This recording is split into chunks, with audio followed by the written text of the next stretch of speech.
भारत का एक ऐसा ऑफिस है जिसका नाम और काम भारत के हर देशवासी को पता होना चाहिए था, पर शायद ही आपको उनके बारे में पता होगा। तो मैं आज आपको एक ऐसे ऑफिसर के बारे में बताना चाहूंगा जिन्होंने अपने देश और देशवासियों के लिए जीलो जान से मेहनत की और काम किया और करप्शन के खिलाफ आवाज उठाई, पर उसके बदले उन्हें मिला सिर्फ 5 सालों में पूरे 12 ट्रांसफर्स। संजीव चतुर्वेदी एक आईएफएस यानी कि इंडियन फॉरेस्ट सर्विसेज के ऑफिसर जब वो हरियाणा में पोस्ट हुए थे एज ए डीएफओ यानी कि डिविजनल फॉरेस्ट ऑफिसर, तो उन्होंने 2005 से 2010 के बीच में फॉरेस्ट लैंड पर हुए इलीगल कंस्ट्रक्शन, फेक प्लांटेशंस और गवर्नमेंट फंड्स के हो रहे मिसयूज को सबके सामने रखा। लेकिन जैसे जैसे वो करप्शन के खिलाफ लड़ते गए वैसे वैसे उनके लिए मुश्किलें भी धीरे धीरे बढ़ती चली गई, क्योंकि उन पर कई बार इंक्वायरीज बैठाई गई, उन पर प्रेशर बनाया गया और उनका कई बार ट्रांसफर भी किया गया। पर वो यही नहीं रुकने वाले थे। साल 2012 में संजीव चतुर्वेदी को एम्स दिल्ली का चीफ विजिलेंस ऑफिसर बनाया गया, तो उन्होंने वहां पूरे 7,000 करोड़ का स्कैम पकड़ा और अगले 2 सालों में उन्होंने पूरे 200 करप्शन केसेस को एक्सपोज किया,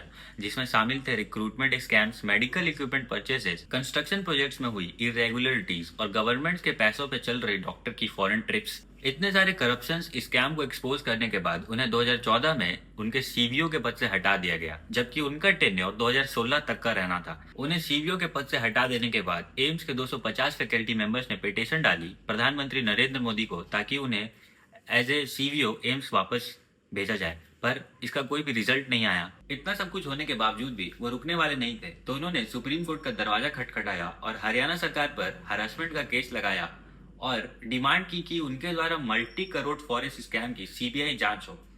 पर इतना सारा डिमांड और इतने सारे आरोप लगाने के बाद भी पूरे 16 जजेस ने उनके इस केस को सुनने से ही मना कर दिया।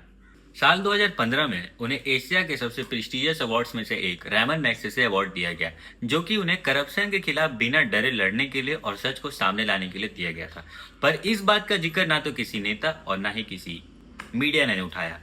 आप ही सोचिए, अगर संजीव चतुर्वेदी की जगह कोई और होता तो अब तक क्विट कर चुका होता, पर वो तो संजीव चतुर्वेदी थे जो अपने दिलो जान से अपने देश और देश के लोगों के लिए काम करते रहे, और वो आज भी उत्तराखंड में उसी जज्बे के साथ अपने देश को सर्व कर रहे हैं। ऐसी और मोर रियल स्टोरीज के लिए make sure to do follow, and तब तक के लिए पीस आउट।